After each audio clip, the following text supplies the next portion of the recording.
Berlatar di pedalaman hutan Serbia pada tahun 1995, kisah akan berfokus pada regu pasukan khusus Rusia yang hanya terdiri dari 6 personil saja. Ada Satalov sang komandan, Vera si penembak jitu, dan 4 orang lain yaitu Sles, Kiryah, Girey, dan Barmin. Mereka tengah dalam operasi penyergapan terhadap pemimpin pemberontak Albania bernama Harun untuk menangkapnya hidup-hidup.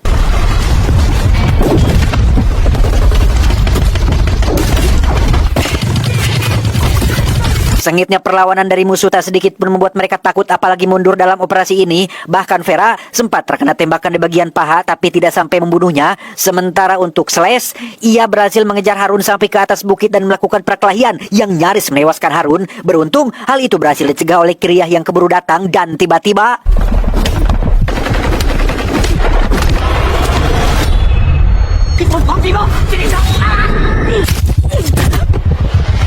sesuai rencana, akhirnya mereka berhasil menangkap Harun dalam keadaan hidup tapi tidak sehat walafiat. Namun, naas bagi Kiryah yang keburu tewas saat sedang dibawa ke rumah sakit akibat banyaknya tikaman yang Harun lancarkan. Sles yang tak terima adik iparnya tewas secepat ini pun langsung melampiaskan kemarahannya kepada si Harun saat itu juga. Kiryah!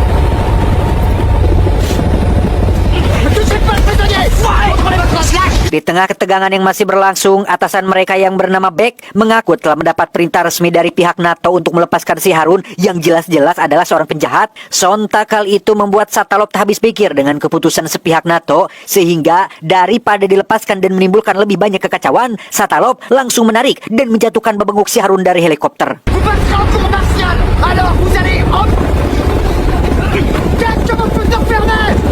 Akibatnya, Beck dianggap telah gagal dalam menjalankan tugas dan memimpin anak buahnya, sehingga persidangan militer secara resmi memberhentikan Beck dan Satalov CS dari anggota kemiliteran Rusia, di mana seorang jenderal bernama Somov pun sempat memberikan sebuah isyarat bahwa di lingkungannya sebagai petinggi militer sedang terjadi situasi yang tidak baik-baik saja. Situasi yang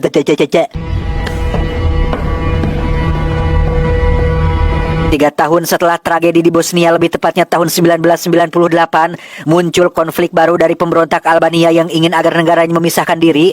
Namun hal itu mendapat tantangan dari berbagai pihak termasuk NATO yang tiba-tiba memborbardir wilayah Yugoslavia dengan dalih perdamaian.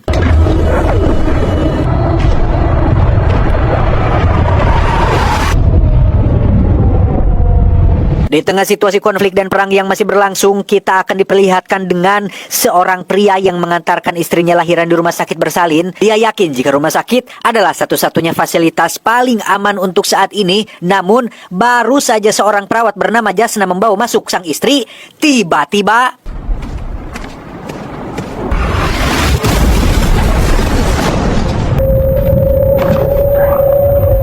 suasana seketika mencekam saat sebuah bom meledakan lobi rumah sakit membuat semua orang berhamburan keluar, disusul dengan sang suami yang menerobos masuk untuk mencari keberadaan istrinya. Namun nasib berkata lain saat sang suami menemukannya sudah terkapar, tak bernyawa.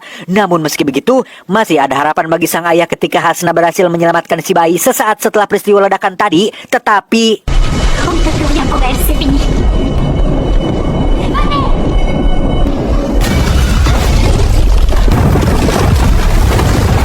sekitar 70 nyawa tak berdosa melayang akibat serangan yang terjadi barusan, sehingga membuat seluruh warga merasa geram atas konflik yang sedang terjadi dan menuntut pihak pemerintah untuk mempertanggungjawabkan perbuatan sewenang-wenangnya.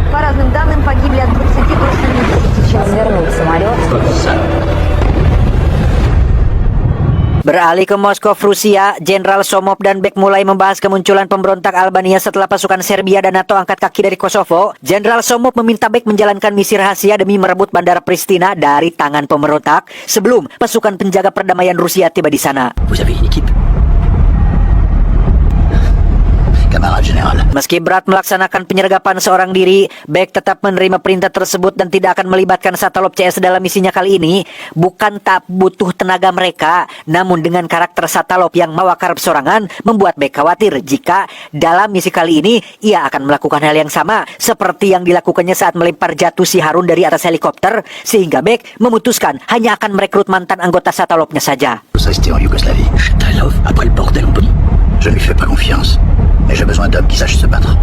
Setelah pertemuannya dengan Bek, Jenderal Somov segera mengkonfirmasi komando tim perdamaian Rusia bernama Ladov tentang rencana merebut bandara Pristina secara resmi akan dilakukan. Sementara untuk Bek, ia mulai melacak satu persatu mantan anggota Satalov untuk direkrut ke dalam timnya. Orang pertama yang Bek datangi adalah Sigirei yang kebetulan berada di satu kota dengannya, disusul dengan anggota lain yaitu Barmin yang saat ini menjadi konsultan di bidang persenjataan, Vera sebagai tukang pukul di sebuah bar, dan terakhir ada Slash yang memilih bekerja sebagai seorang pembunuh bayaran.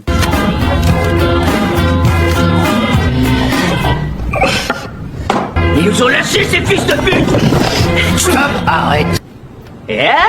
Salut les gars. Salut guerrier. Singkat cerita, Bek mengumpulkan timnya di sebuah reruntuhan bangunan dan menegaskan bahwa misi kali ini akan dipimpin oleh Bek sendiri yang selain akan mendapat bayaran berkali-kali lipat, mereka juga akan dikenal sebagai pahlawan karena telah membawa nama baik negaranya di kancah internasional.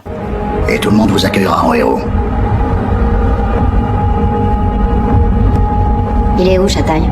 Disinilah Satalov sekarang tertahan di Yugoslavia karena terkendala masalah dokumen. Kebetulan hari ini ia akan mendatangi seorang calo untuk mengambil paspor yang jauh-jauh hari sudah dipesannya. Namun betapa rungsingnya Satalov saat mengetahui paspor yang didapatkannya ternyata palsu. Uang raib, paspor tak dapat. Top.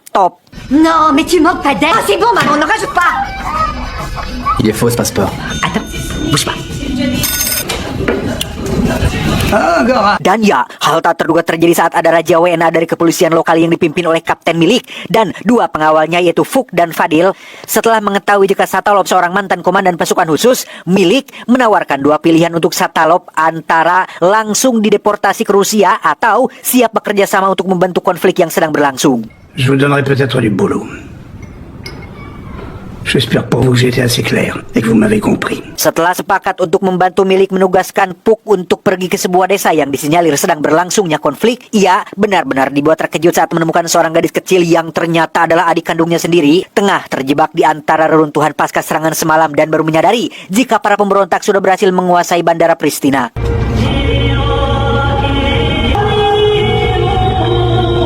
Ils sont emparés de ce terrain d'aviation. C'est même pas une armée. Tout au plus un ramassis. Milik yang mendengar kabar tersebut segera bergegas dan menyuruh semua anak buah untuk mengamankan warga sipil, lalu menghabisi para pemberontak melalui jalur titik buta yang berseberangan langsung dengan keberadaan target.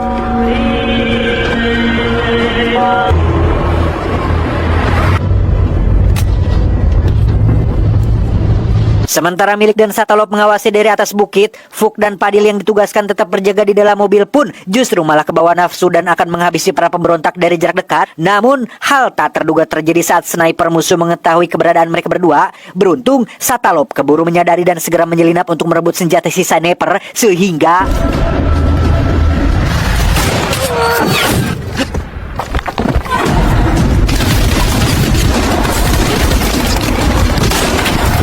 beberapa dari musuh berhasil ditumbangkan dan hanya tersisa 3 orang saja yang salah satunya menjadikan penumpang bus sebagai sandera. Namun hal itu sama sekali tidak menyulitkan Satalov yang bisa dengan cepat menemukan celah hingga berhasil menembak bawatok si penjahat dengan sangat cepat. Selain satu orang musuh yang berhasil lolos, rupanya ada satu lagi yang masih ngap-ngapan dan tidak keburu kabur. Sempat akan dihabisi, tapi tidak jadi. Mereka memilih membiarkannya tetap hidup karena mustahil bisa bertahan dengan kondisi yang sudah seperti ini.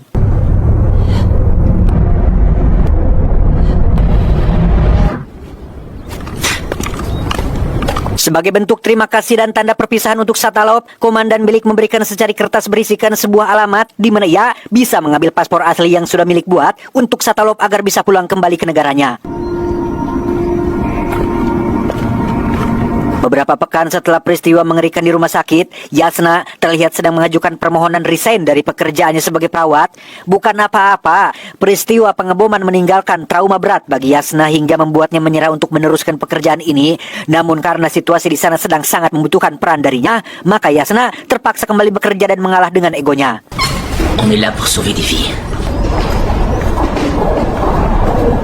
Ketika sedang dalam perjalanan pulang, Yasna secara kebetulan satu bis dengan Satalov yang sedang akan kembali ke negaranya. Namun, hal tak terduga terjadi saat bis yang mereka tumpangi tiba-tiba dibajak oleh para pemberontak kejam yang kembali menewaskan warga sipil tak berdosa.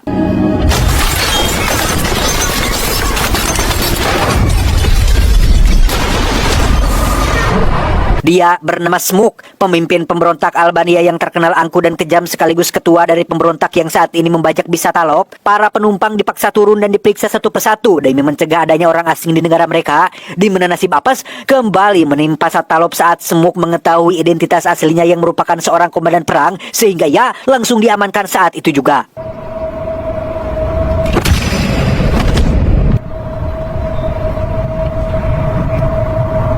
Bukan Smoke namanya jika tidak kejam dan brutal. Selain menghabisi seorang wanita tua dan salah satu keluarga pendeta tak berdosa, mereka juga menyeret paksa Yasna keluar untuk digadabah di atas mobil pick up. Tetapi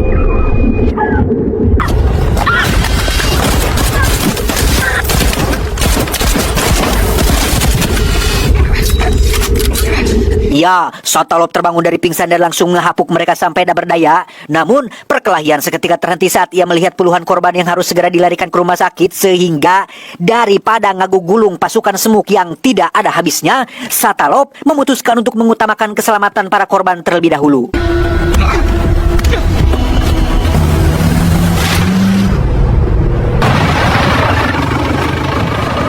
Setibanya di puskesmas, Pak Dokter langsung membawa semua korban terluka untuk mendapat perawatan. Namun naas bagi sang pendeta yang keburu tewas saat dalam perjalanan, sehingga dokter menyuruh Satalov dan Yasna untuk mengantarkan mayatnya dengan mobil jenazah rumah sakit agar bisa dimakamkan dengan layak.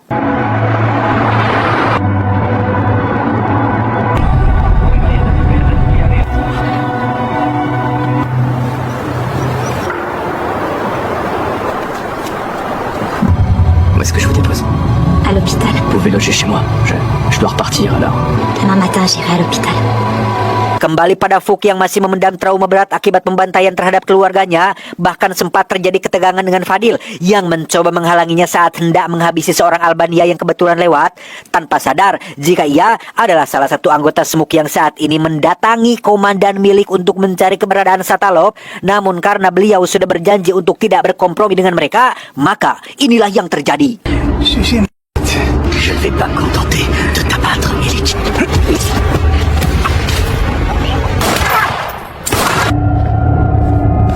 Karena tak mendapat informasi, Smoke memutuskan pergi ke rumah sakit untuk menanyakan Satalov pada sang dokter yang ternyata masih satu komplotan dengannya. Namun karena dokter juga tidak tahu, ia meminta asisten untuk memanggil Yasna yang sebelumnya dokter suruh untuk mengantar jenazah bersama Satalov.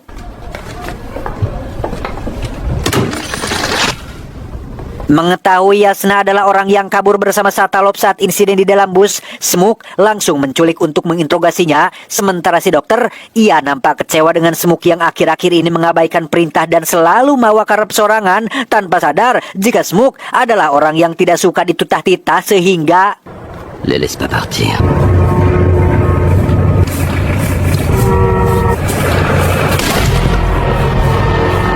disinilah Yasna sekarang terkurung dalam hanggar bersama puluhan warga lain untuk dijadikan sandera. Sempat diinterogasi namun tak kunjung buka mulut, Smoke memanfaatkan hati nurani Yasna dan mulai mengintimidasi satu persatu korban dengan sangat kejam, hingga Yasna buka mulut tentang keberadaan Satalov saat ini. Touchez pas à l'infirmière, c'est compris?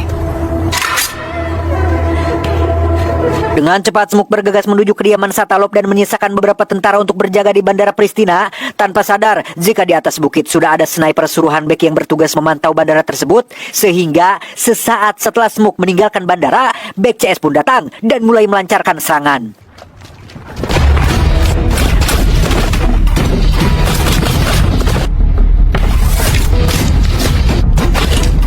Dalam sekejap, Beck dan tim berhasil menguasai bandara Pristina dan langsung memberitahu kabar ini pada Letnan Ladov, sehingga ia langsung mengutus prajurit terbaiknya untuk berangkat menuju bandara Pristina dan meminta Beck untuk bertahan sampai pasukan tank tiba di sana.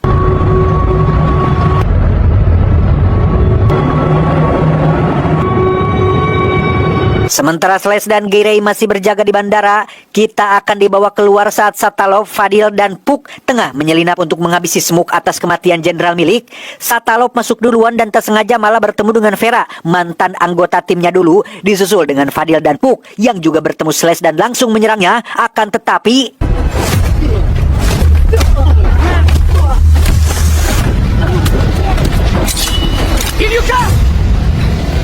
Lâche ton arme. Setelah ditenangkan dan saling kenal satu sama lain, muncullah Beck yang cukup terkejut dengan keberadaan Satalov di tempat ini. Ia menjelaskan bahwa tujuannya adalah untuk membunuh Smoke dan mencari keberadaan Yasna. Namun Beck menganggap jika Satalov dan orangnya hanya akan membahayakan misi ini. Boris tire, je veux pas les avoir dans les pattes, alors tu les vires. Je t'explique. Allez, viens. Non. Calme. Dalam perjalanan, Smoke sempat menanyakan kabar bandara saat ini. Namun karena tidak mendapat respon dari para penjaga, Smoke yang curiga jika telah terjadi sesuatu di sana pun langsung mengutus anak buahnya yang bernama Amir. Ini bapatoknya untuk memastikan seperti apa situasi yang sebenarnya.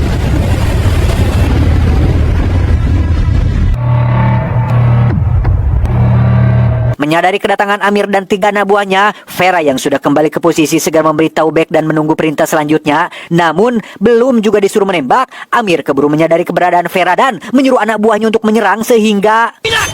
Feu.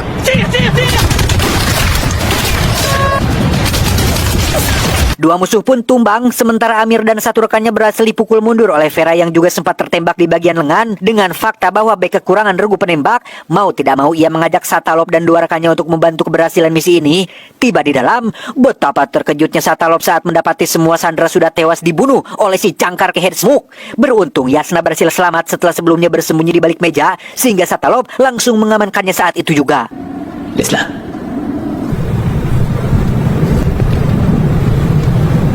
Setelah menceritakan kronologi kejadiannya, Yasna meminta maaf karena telah membocorkan keberadaan Satalov kepada Smoke, di mana Satalov sama sekali tidak terkejut karena memang alamat yang diberikan bukanlah alamat asli, melainkan alamat palsu untuk mengelabui musuh, sehingga Smoke yang baru tiba di sana benar-benar murka dibuatnya karena baru sadar jika selama ini dirinya sudah dikibulin.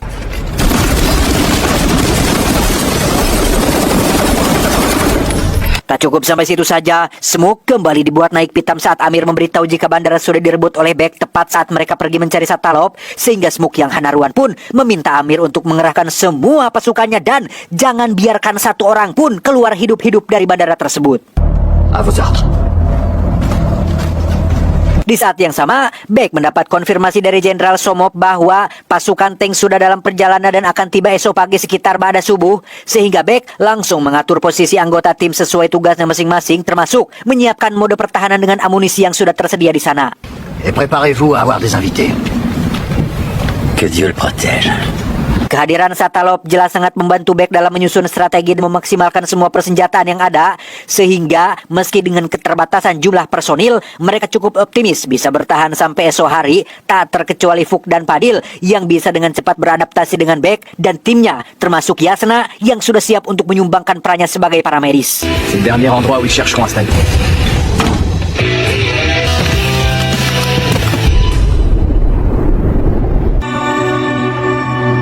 Selesai dengan semua persiapan, munculan Smoke dengan seabrek pasukan mulai menyusuri lokasi bandara. Smoke sengaja membagi pasukan menjadi beberapa tim untuk membuat Beck kehilangan fokusnya, sementara ia sendiri sengaja turun belakangan dan memantau pertempuran dari jarak aman.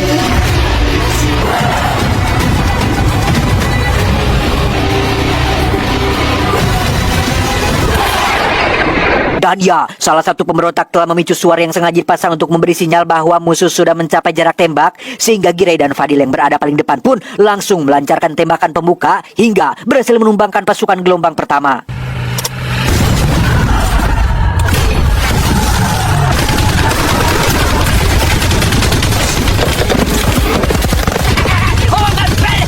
Dikira akan mudah, Smoke sudah salah besar karena meski jumlah pasukan Satalov sedikit, hal itu tak membuat mereka geram atau mundur dari pertempuran. Mereka, tentara yang Smoke hadapi saat ini, adalah pasukan elit yang terbiasa bekerja seorang diri, terbiasa dengan keadaan lebih mengerikan dari ini, sehingga Smoke kembali mengirim gelombang kedua untuk menebus pertahanan mereka, tetapi...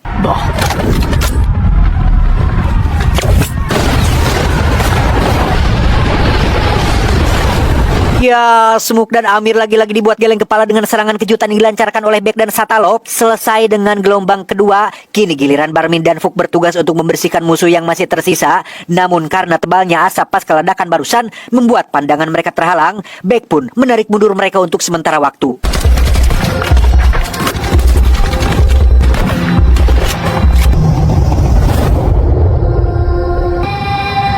Sans essouffler un peu trop vite à mon goût. Suasana seketika hening tanpa ada suara atau pergerakan sedikit pun. Sadar jika ini terlalu mudah, Beck menyuruh semua tim untuk tetap waspada melihat ke segala arah. Dan benar saja, Smoke tiba-tiba memacu mobilnya dengan kecepatan tinggi untuk mengalihkan perhatian mereka sekaligus mengetahui posisi vital yang Beck gunakan untuk menyerang pasukan si Smoke.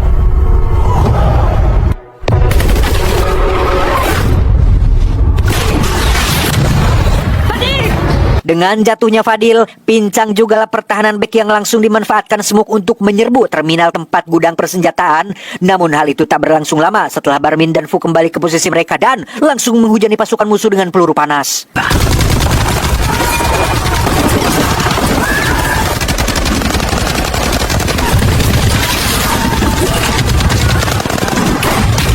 Melihat kondisi Fadil yang sudah tawala kaya akibat ledakan RPG sebelumnya, Girei segera memberinya obat pereda nyeri agar ia bisa bertahan sampai tim bantuan datang. Di mana Barmin dan Fuchs sendiri malah sibuk melawan pasukan musuh yang terus berdatangan untuk menerobos terminal, tetapi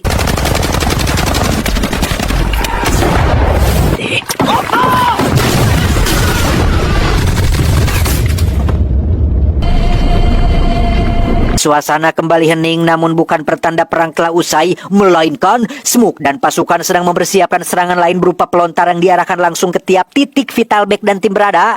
Sempat disadari oleh Girei mendengar suara kokangan dari salah satu musuh. Hal itu percuma saja karena Smoke sudah keburu meledakkan pelontarnya.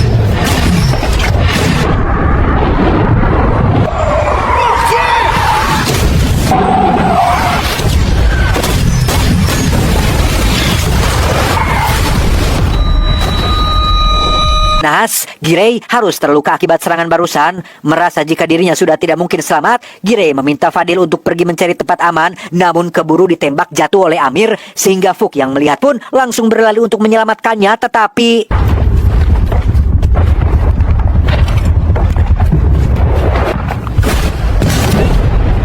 beruntung Fuk masih di tangtayungan dan segera dievakuasi ke tempat aman. Sementara untuk si Amir, Vera berhasil membayar kontan perbuatannya dengan menembak babatoknya hingga modar dan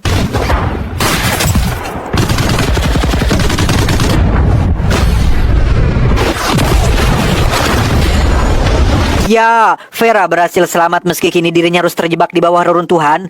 Beck meminta Vera untuk sabar dulu, tunggu sampai dia datang menjemputnya. Sementara Slash yang sudah muak nekat mengambil keputusan berani dengan akan menghabisi pasukan pelontar yang semakin meresahkan dan bermaksud meledakkan diri dengan mobil tangki yang dibawanya.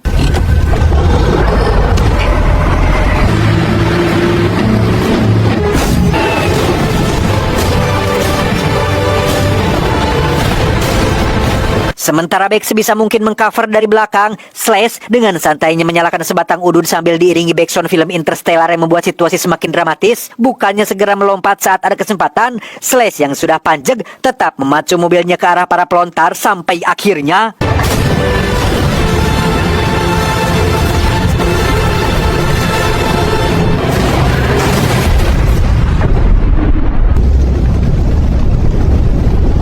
singkat cerita, esok Janari pun tiba. Dengan fakta bahwa stok peluru sudah menipis, Beck meminta seluruh tim untuk mundur karena tak ingin mengambil resiko lebih buruk lagi, termasuk Fuk yang meminta Satalov untuk meninggalkannya, biarkan ia yang menghadang pasukan musuh. Sementara Satalov pergi ke titik kumpul, Beck akan membantu Fuk dengan amunisi yang masih tersisa.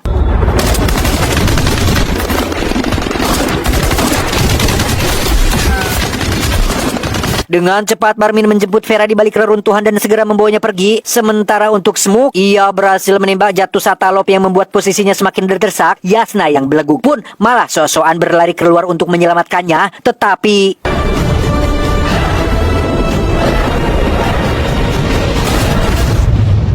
beban, sungguh sangat beban si Yasna ini. Sudah tahu di luar teh banyak pasukan musuh yang mengejar, malah keluar, dasar belagug. Beruntung Barmin menemukan sebuah mobil dan berhasil membawa mereka pergi dari sana. Tapi tidak bagi Fuk yang bermaksud melakukan bundir sebelum Smoke menangkapnya. Dan ternyata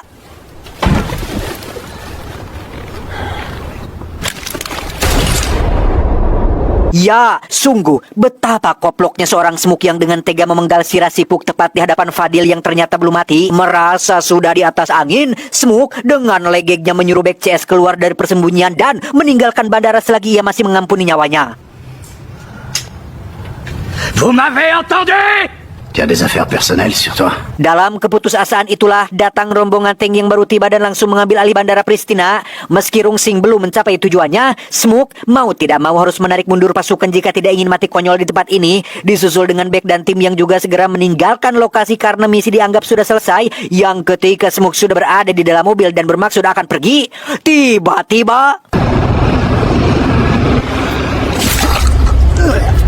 Mamam, setelah Smook tewas di tangan Fadil, pasukan tank mulai menyisir dan berhasil mengevakuasi Yasna yang sedang ngalamun tarik akibat perbuatan belagungnya tadi pagi. Sementara untuk Beck dan tim, mereka membawa serta Satalop dalam rombongannya dan akan segera dibawa ke rumah sakit untuk diobati.